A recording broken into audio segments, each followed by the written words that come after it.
I realized also I say anyways a lot. Hi everyone, and welcome back to another episode of Anyways with Hannah. Wait, that's not what I usually say.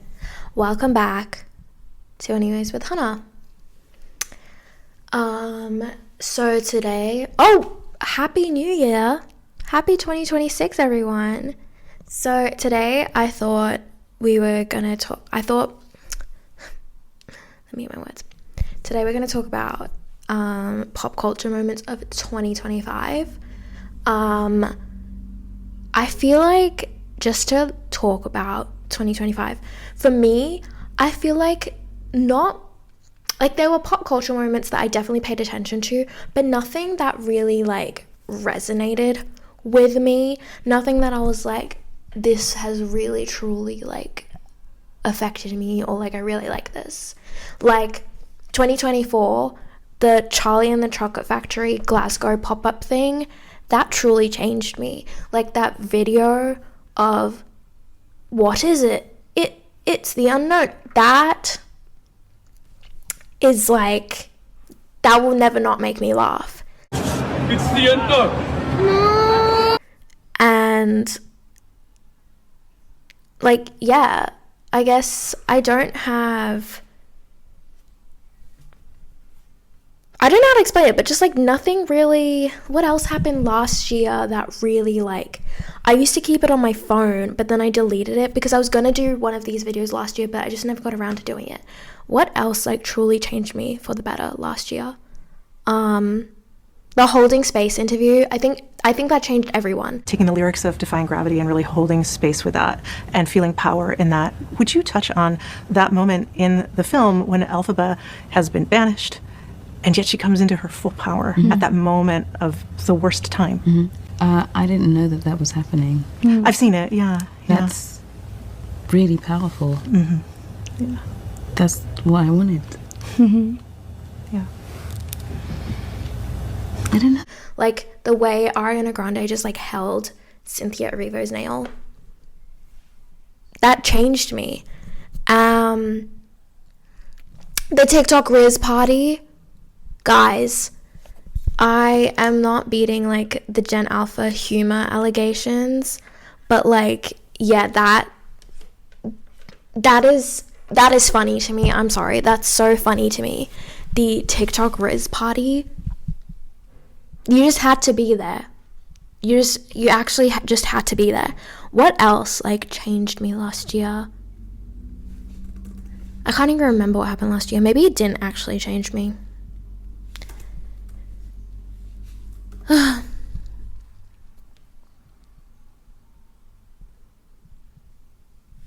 I think like everyone knows like Reagan, the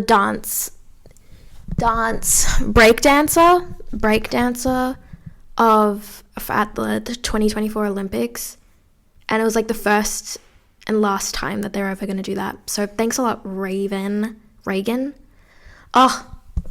This one changed me from 2024. Jennifer Lopez and her messy hair, and like running up and down the Bronx, and just like everything Jennifer Lopez in 2024. She was kind of going through it because everyone was like, what is she doing? Like, what is she doing? But like, it was funny. I love that clip of her where she's like in the gym and she's like, I love having my hair out like this. Reminds me when I was like 16, running up and down the block. Crazy little girl. No limits, all dreams. Like that is so funny to me. Oh my gosh. Also, Domingo, come all this way, had to explain direct from, like that was a great SNL skit. Argue with me. So many people were like, what happened to SNL? What happened? I'm like, guys, you're just old, okay? Or you've become unfunny, you've lost your funny bone. Anyways, those were probably like my standout moments of 2024. I did need to be reminded, but like now we're in 2026. That was 2 years ago. Crazy. So I thought I would reflect on 2025, the pop culture moments of 2025. So what I mean by like nothing really like made me chuckle. Nothing really made me giggle, because I feel like everything that happened this year was just a bit like serious. Like there was nothing funny to me that I was like, I'm gonna think about this. Well, anyways, oh my gosh, that's the name of this podcast. I was trying to sneak that in at the beginning, but like I couldn't find like a seamless way to say anyways, and then say my catchphrase, they say. Yeah, I'm just like looking at everything that I had written down, and like it's not, oh, there's like one funny thing that like has changed me for the better, but like I'll get to that. So just like generally when it comes to 2025, I don't think we can talk about 2025 without talking about Labubus. I feel like you were either like, it was either Labubus, Smiskies, Sunny Angels, I guess Calico Critters or something, like, or Sylvanian Families. I don't know, whatever you call them. I call them Sylvanian Families. But I feel like you were like one of the four, like one of those little trinkets. I don't like Labubus. I don't think they're cute. And I think it all became like a very like status symbol kind of thing, because wasn't it that I think it was Jennie from Blackpink had a Labubu on like a Louis Vuitton bag or something, and then it became like this whole big thing,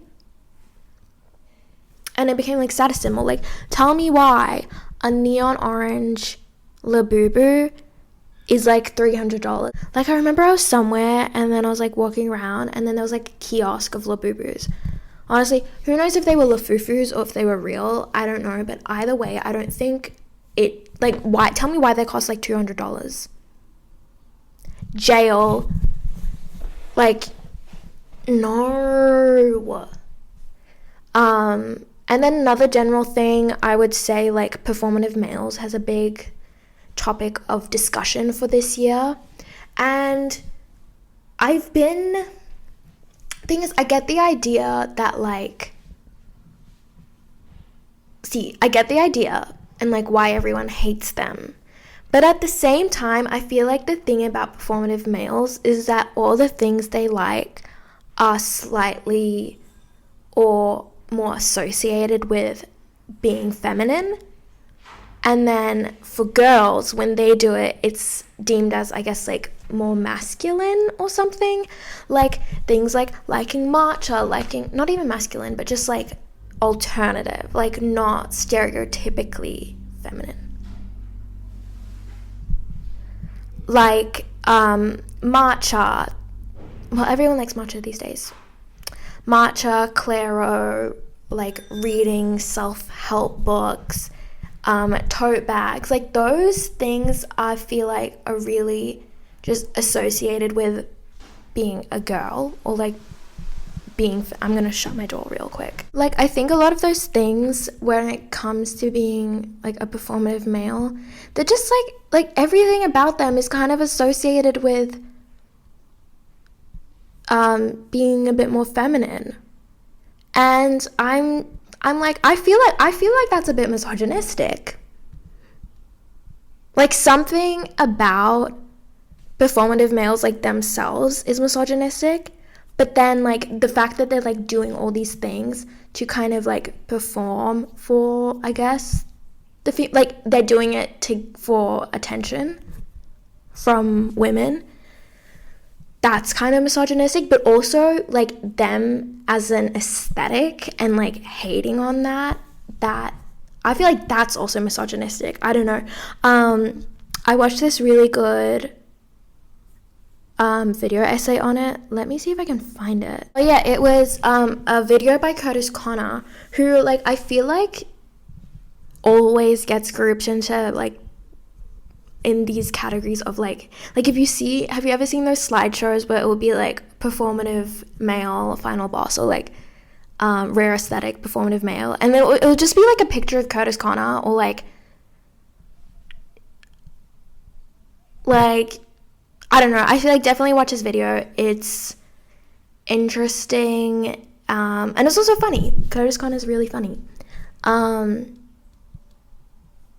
Because also I liked Jordan Teresa's voice notes podcast that she does, and she talked about, it's called The Plight of Performative Male, and they're kind of talking about the same thing, where it's just like a bit, because there's people who are there's guys that just genuinely like Clairo. Like, what's wrong with that? And I feel like I'm afraid to be like, oh yeah, I like Clairo, because people are like, oh, that's performative. Anyways, so I feel like those have been two big topics of discussion this year. So what I'm going to do is I'm going to kind of go through month by month with the pop culture events. I don't have like one thing for like every single month, because I was trying to do that, but there was just some months where I was like, nothing out of these feel very significant to me. Like, even what I have, none of them are very significant to me apart from one, but it's just like what I guess when I watched like Spill Sesh, or like if I was watching pop culture recaps for the month, like what really stuck out to me, or what videos I watched of Adam McIntyre's where I was invested in that, so or just like things that I've consumed on social media and have found like personally interesting to me. But like, again, like none of it made me giggle apart from one thing, and you can probably guess what it was. Okay, so first of all, we have January. January, I started off the year with paying attention to the like Dream versus Tommy Innit beef. I cannot recall like what happened, but basically I think Tommy Innit made this video where he was like, basically any friend he's made through social media has just like turned out to be a bad, horrible person. And Dream, I think, didn't like that he said that, and then was like trying to like expose Tommy Innit for like being a bad person, but it didn't really work because it's like coming from Dream. And then Tubbo came to Tommy's defense, and yeah, that was just, I loved watching Adam McIntyre just like react to that, because obviously I'm not also in the Minecraft niche on YouTube, and neither is Adam McIntyre, but like, yeah, I just like watching him react to it, and I was also like finding everything out at the same time. Like, I remember when everyone was talking about like the Dream face reveal and like all the issues that happened on the Dream SMP like back in 2021, but like I never really, like, it was just something that I heard. Like, I didn't really actually know what was happening. So yeah, this year I actually like found out what happened. And I don't remember last year. And I don't actually remember any of it. The next thing that happened in January was Doechie's Denial and Is a River. That music video and song, I think Doechie had a really good start of the year. I feel like anytime a new year comes, I look at the way my year starts, because I guess because of school, is my year starts in September and then ends again in like July. Like, that's my year for me. Like, I'm not going like January, December, because I don't know, I guess I'm just used to that because of school. So I feel like the first half of the year is very different to the second half of the year. Like, that feels like two different time zones, like years for me. So yeah, I feel like Doechii was really popular first half of the year. I think it was like the Grammys, or was it MTV Awards? One of those. She gave a really great performance. And yeah, Denial Is a River music video is such a good music video. I love the kind of like, it looks like an old sitcom aesthetic, and it's a catchy song. Like, I know all the words to that song. And I love also how I think it was Nova 100 from Australia. They were like, oh, whenever we play the clean version, it's just like up, because like obviously the end of the song, she's just swearing left, right, and center. So it sounds a little weird. And then the last thing that happened in January, which I remember this would happen, and I was like, oh my gosh, everyone is being so dramatic. Like, calm down, which is like the TikTok ban. Like, tell me why everyone is freaking out. And then everyone was like revealing their deepest, darkest secrets. And I remember Charli D'Amelio was like, since TikTok is getting deleted, it was not, I think she was like, it wasn't a stress pen or something, because I remember there was this video in 2020 where like Charli D'Amelio was like vaping in the background. This was when she was still in the Hype House, and then everyone was freaking out, being like, guys, Charli is vaping, Charli has been corrupted. And then she had to like come out and be like, guys, it's a stress pen, it's for my anxiety. So like, yeah, it was revealed that it wasn't. It was a vape all along, which I think we could have all guessed. But I guess that was a joke. Some people were like truly revealing their deepest, darkest secrets. Like some people were just like saying like, oh, like a lot of 2010s YouTubers were just like, oh yeah, all of our content was fake. Like all of our DIYs, fake. And then like when TikTok was unbanned, they all got a lot of backlash, and then was like, well, yeah, like I really don't think it was that big of a deal, because Reels is the same thing. Don't bully me. I talked about this last episode where it's like, you have Reels, everything comes a month late. Who cares? Who cares? Like, I remember I said flow state to one of my friends, and they're like, you're saying flow state? That happened like ages ago. Like, what? What are you talking about right now? So what if I said flow state and like people were saying it a month ago? Who cares? People still say 6, 7, and that literally means nothing. Anyways, I just think everyone freaking out about the TikTok ban was hilarious, because I was like, well, February. Well, I only have 2 things from February. The first thing is that Tana Buchanan and Mary Mauser we're engaged. And I have actually not watched the last season of Cobra Kai. I think they announced it like on the red carpet of the last season of Cobra Kai. I haven't watched it. But I really like that they're engaged, and I really like that they've actually been dating this whole time. That's crazy.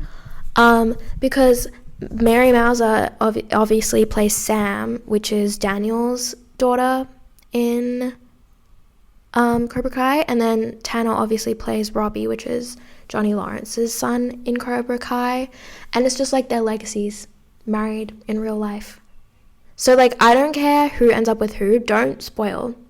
I don't know who ends up with who in the last season, because I still haven't watched it, but like, they're together in real life, so who cares? And also, they're just a cute couple. Other thing that happened in February, I think like everyone knows about this, the Kendrick Lamar Super Bowl performance. And I love that everyone was like, oh, where's his jeans from? I'm actually like kind of wearing Kendrick Lamar Super Bowl jeans right now. Let me show you.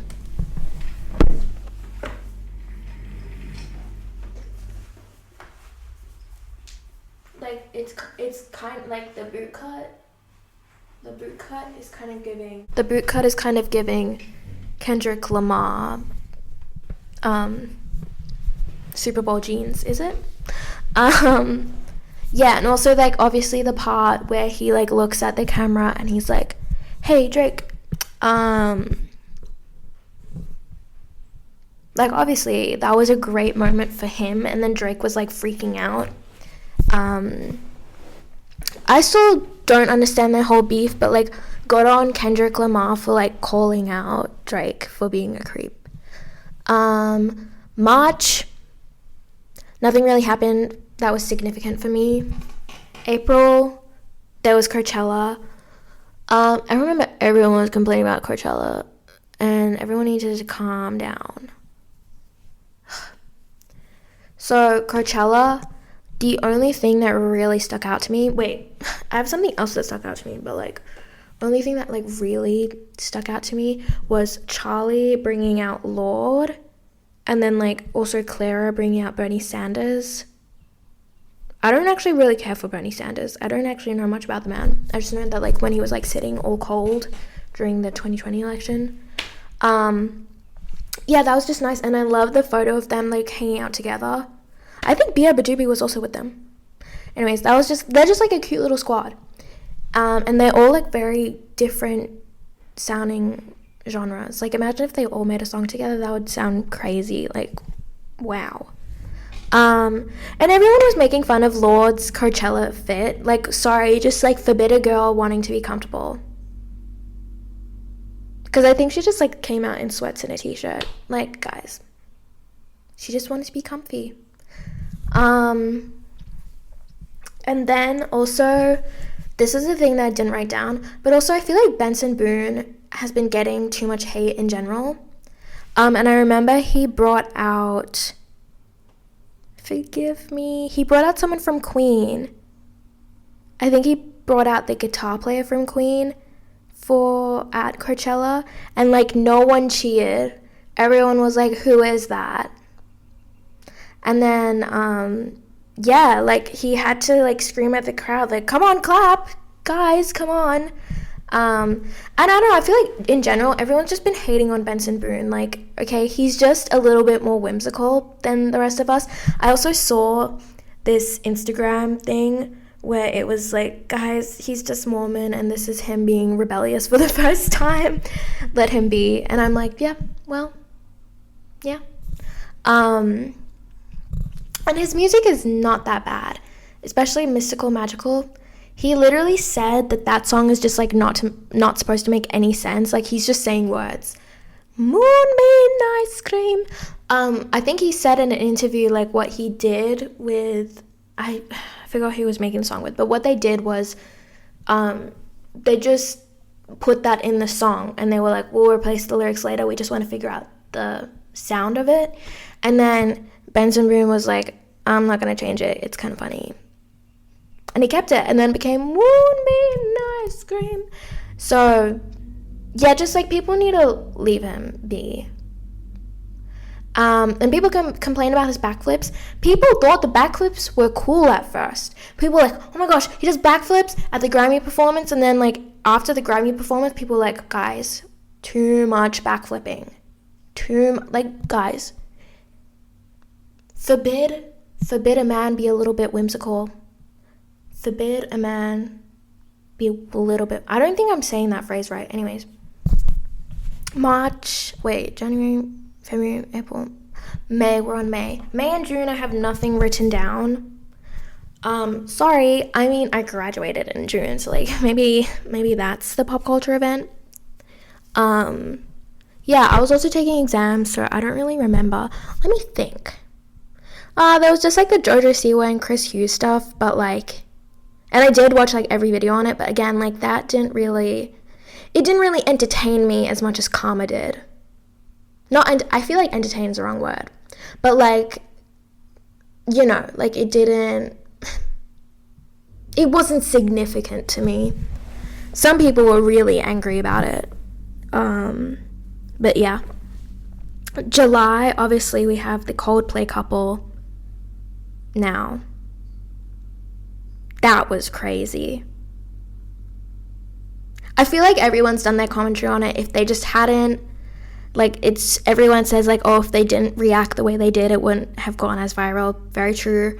And also everyone's like, oh, this is like a lesson on, not a lesson, but like, this is the commentary on like social media and how like one little thing can be really looked into. And like, true, like everyone found out where both of them worked, and everyone's like, it's especially bad because she's the HR person and then he's like the CEO and whatever.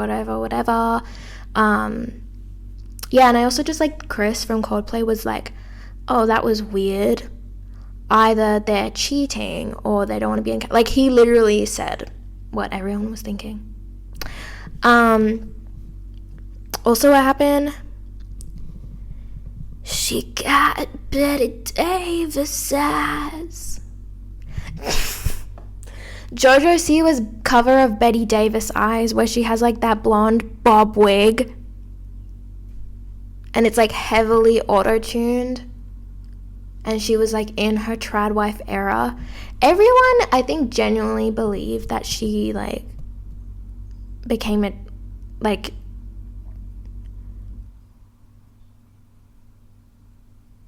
Anyways, that didn't make much sense. But like everyone was like freaking out that she had a boyfriend all of a sudden, and I'm just like, guys, God forbid a girl just like figure herself out. Like obviously the way that it happened, and also it's very questionable why this 32-year-old man is like with Jojo Siwa, who's like in her 20s.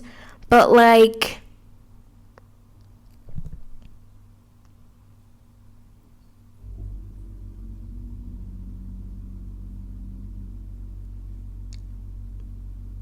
I don't think her dating a man is the issue. I think the fact that she cheated on her partner on live television, and also seemingly how she broke up with said partner, and also just like the age and stuff. I think that's what's bad about it. I don't think because she is like dating a man, like everyone is up in arms about that. Anyways, and then also everyone was like up in arms, like, oh, she's like feeding into like the like trad wife, alt-right, MAGA. Like I don't think that's what she's doing. Maybe she is, but like I think everyone's just like looking a bit too much into it. But yeah, Bette Davis eyes. And when she's like that video where she's just like looking up and around like at the nature, and she's got Bette Davis, and there's like heavily auto-tuned. That made me giggle. That was almost significant, but like it didn't make me laugh for long. Like it was entertaining for a day. And then we have you'll be married for a year in the suburbs, a kid on the way in 3. I wish I could be on my tiptoes right now, but like I'm sitting. But just like imagine. That was hilarious, especially Madison Humphrey's reenactment of it. And you'll be married in a year in the summer. I love anytime Madison Humphrey like recreates something, and always in the caption she's like, permission from original. And I'm like, how did they allow you to do this? Like, how do they know that you're making fun of them? But at least she got permission. But I love that video. And like how the crowd is just like dead. Like no one cares that he'll be married in a year in the suburbs. Yeah. I just realized July was very musical. Like all of my pop culture moments that I listed, I had Coldplay couple, I had Jojo Siwa, Bette Davis eyes, and then I had You'll Be Married for a Year in the Suburbs guy. Also, why was he like barefoot in the video? Like he just had socks, not barefoot, but he just had socks on and he was outside. Interesting. Then we have August, which I'm going to start off kind of like with the worst thing, which I guess was like the Sydney Sweeney ads. Genetics are passed down from generation to generation. We can all agree that that was a horrible ad.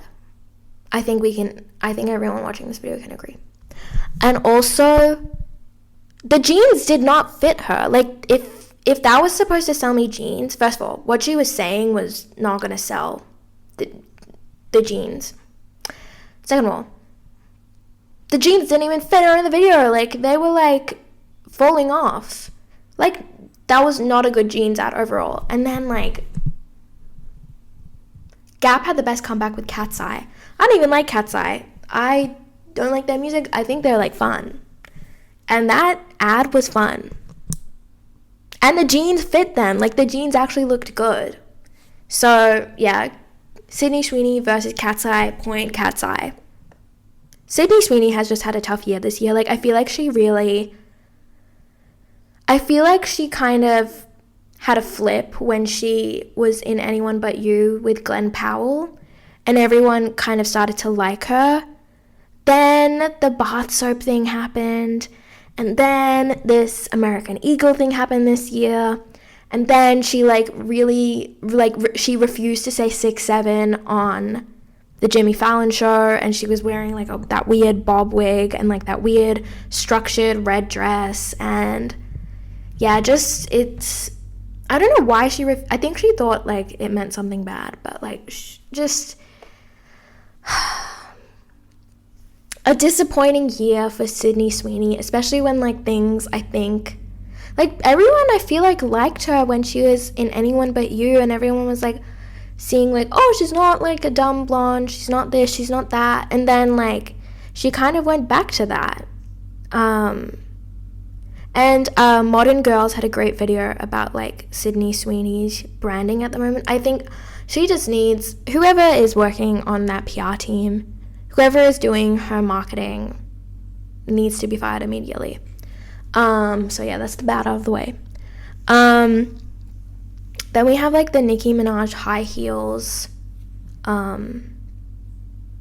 video. Not the video, but like the trend where everyone was like on high heels and like trying to balance on things. That was just very silly.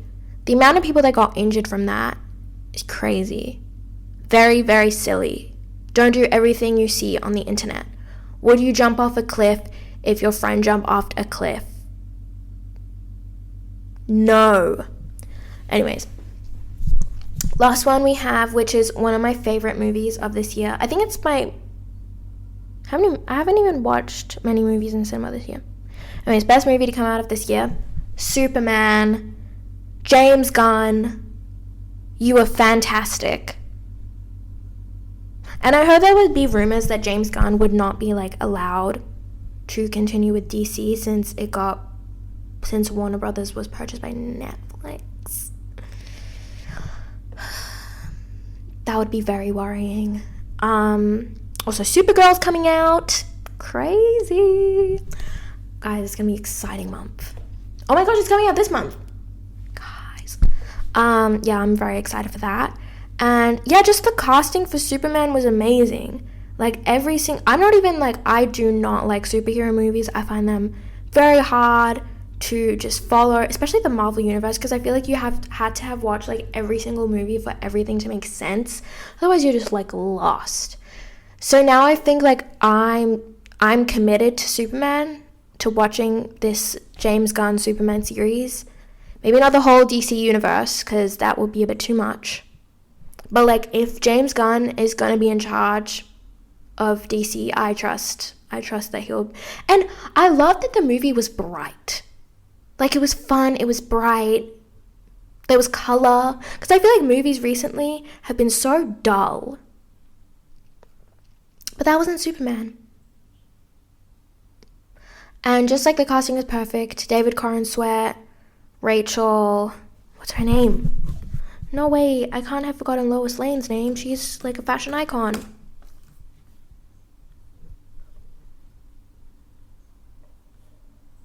Rachel Brosnan. I'm so sorry, Rachel Brosnan, David Corenswet, Nicholas Hoult. Amazing. Fantastic. And the interviews to come out of it, hilarious. Yeah, just like all around a great cast. And I think it was Millie Alcock. Is that her name? She's going to be playing Supergirl. And look, I don't know much about Superman or Supergirl or the Superworld, but everyone was like, oh, she's like biblically accurate Supergirl, apparently. That's what my friend said. So that's what happened in August. September, don't have anything. We're going to go to October. October brought us the Louvre heist. Now, I have some gripes. Is gripes the right word? I have some gripes when it comes to the Louvre heist. Because tell me how it happened in broad daylight. And it only took like 8 minutes. Like, did no one see a ladder on the side of the... I'm pretty sure that's what happened. Like, a ladder was on the side of the Louvre and everyone was just like, well... Like, no one thought that was a little bit sus. And it, like, happened when, like, the Louvre was open. Like, what? Also, I find it so confusing and, like, silly when people steal things from museums. Because I'm like, what are you going to do with it after? Like, what are you going to do with it? You can't tell people and show off. You can't sell it. You can't pawn it off to get money. Like, what are you doing with it? Like, you just kind of did it for fun. You did it for giggles. So, yeah. Apparently my friend was like, oh, you can sell on the black market, but like, still, I'm just like, and you did this for what? That's my logic. I just think it's all a bit silly. And also in October we had the one and only West End Girl by Lily Allen. Did I talk about that last episode? That was a crazy album. Let me tell you my favorite songs. Obviously the title track, West End Girl, Sleepwalking, and Tennis. Those are probably my top 3. Sorry, that's a great album. And she like took us on a chapter by chapter story. And then I kind of like got into some Lily Allen songs. Not really. I'm a bit of a local. I listen to Smile and London. Those are great songs. Then we're moving on to November. We have Zahran Mamdani's Mayor of New York, Islamic Republic of New York. I have never ever had a desire to go to America, especially now. Like, I'm gonna see like how long I can make it without like going to that country. But I will, if I had to go somewhere, like if I had to like gun to my head, I'd go to the Islamic Republic of New York. He's a cool guy. I think he would be the best uncle. Like, I don't know, like I feel like maybe because he's like around the same age as a lot of my uncles, but I'm just like, yeah, he would be a great uncle. And then his mom just like filming at the I think it was at his inauguration, is that what it's called? Just like and everyone was like, straight to the family WhatsApp. Yep. And then like everyone was like, imagine Zahran Mamdani being your cousin and you're you. Yeah, that would be pretty tough. Like, look at what your cousin has done. He is the mayor of New York. What are you doing? Like, yeah, that would be tough. And also we have to talk about his wife. She is the new Princess Diana. Actually better than Princess Diana. And also the fact that I saw somewhere that she is like literally the youngest first lady of New York since like the 1800s. Like, what do you mean?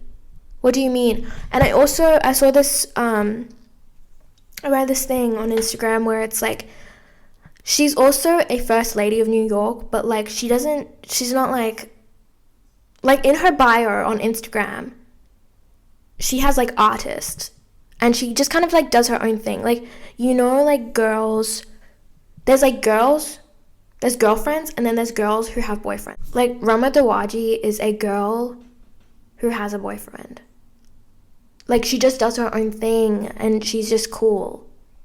And like also like the Rama look, like, yeah, she's just, both of them are just cool. They would be the coolest aunt and uncle to have. Like, they would be the coolest like older cousins, aunt and uncle to have. So yeah. Then we have to talk about the Wicked interviews. The Wicked interviews are always amazing. They are always funny. Specifically, we have to talk about, though, the concept of Cynthia Erivo. Her tapping on her head. Her, like, being stunned that someone has found her hat. Her just, like, the concept of Cynthia Erivo, really. She's just, well, and then I'm going to talk about this last thing last, but like, just to like skip over the Wicked thing, we will come back to it because that was my favorite moment of the year. Emma Chamberlain being Sally. Guys, I would say like I like some of Role Model's music. I don't know like a whole lot, really. Maybe I should listen to that album. Anyways, but like obviously Role Model and Emma Chamberlain used to date. They were such a cute couple. And then Emma Chamberlain on someone's podcast literally does like the Sally thing. I don't know how to explain it if you don't know it, but like basically there's this song Sally by Emma Chamberlain's ex-boyfriend Role Model, and every concert at a Role Model concert, when he plays the song Sally, he gets like a girl from the crowd or like someone famous or a celebrity to be the Sally and like do a little jig. So Emma Chamberlain was on someone's podcast, and I think as a promo for the podcast, she did like a TikTok to that song, and everyone was like, the OG Sally, guys. And then also in the podcast, the fact that she was like literally like, well, I found a lot of things about that relationship where I'm like, well, why didn't you tell me? And how she was just like, I find a lot of things about my relationships through songs, because even her recent ex-boyfriend is also a musician. So yeah, but she said she's gonna take a break from dating. I think that Role Model and Emma were really cute, and this is very parasocial, but like I feel like they should get back together and then they should like get married and stuff. But that's incredibly parasocial. Okay, now we're gonna come back to my favorite final, like this one has changed me. This has forever, this has made me giggle. This is a very significant moment of 2025 for me. Madame Marble, flip it around, Wicked Witch. Guys, that's the funniest thing ever. That is the funniest thing ever. Argue with me if you don't. Actually, don't argue with me. I don't want to argue with anyone because that is the funniest thing ever. No argument needed. The way that Michelle Yeoh just says it in that same cadence every time. Madame Marble, flip it around, Wicked Witch. I feel like someone like filming Wicked for Good had like said that to her. Like someone was like, remember, it's Madame Marble and now Wicked Witch. So it's like flip it around, Wicked Witch. Like someone said that to her as to like get into the character, to be like, you are actually the Wicked Witch this whole time. It's not Elphaba, it's you. And she was like, like she did the math and she was like, I need to share this with everyone. And also in every clip of her saying it, how her hair is different. Like one she has bob, then she has a pixie cut, then her hair is long, then her hair is blonde.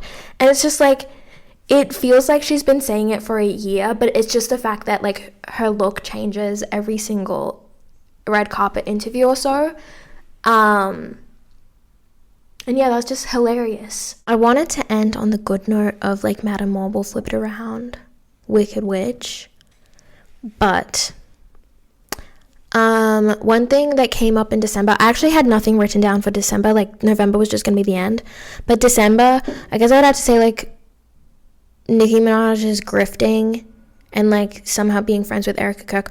Oh my god, Erica Kirk unironically makes me laugh because of like, you know that interview where like someone's like, how do you feel about like people I don't even know what it was, like spreading photos of your late husband. And she's like, stop it. That's it. And she has like the intense stare and like her makeup. She's kind of been eating with these looks. Her and her smoky eye and like, her hair, like full bleach and tone, ready to go. It's hilarious. Yeah, like her and Nicki Minaj's friendship was really something that I did not see coming. So, yeah. Anyways, I'm gonna wrap it up there, guys. That's all the pop culture I've had to reflect on for 2025. Don't know what is to come for 2026. I would have like done a ranking, but like again, I feel like I didn't have much pop culture to reflect on because nothing was significant. So yeah, anyways, I hope you guys enjoyed this video. Please don't forget to subscribe to this podcast YouTube channel. You can also find my other channel, which is Hannah Ways. And then the Instagram, which is also just at Anyways with Hannah. And oh yes, I'm also on Pinterest now, at Anyways with Hannah. And yeah, look at my pins. And yeah, thanks so much for watching this video. Let me know what your favorite pop culture moments were, and I'll see you in the next one.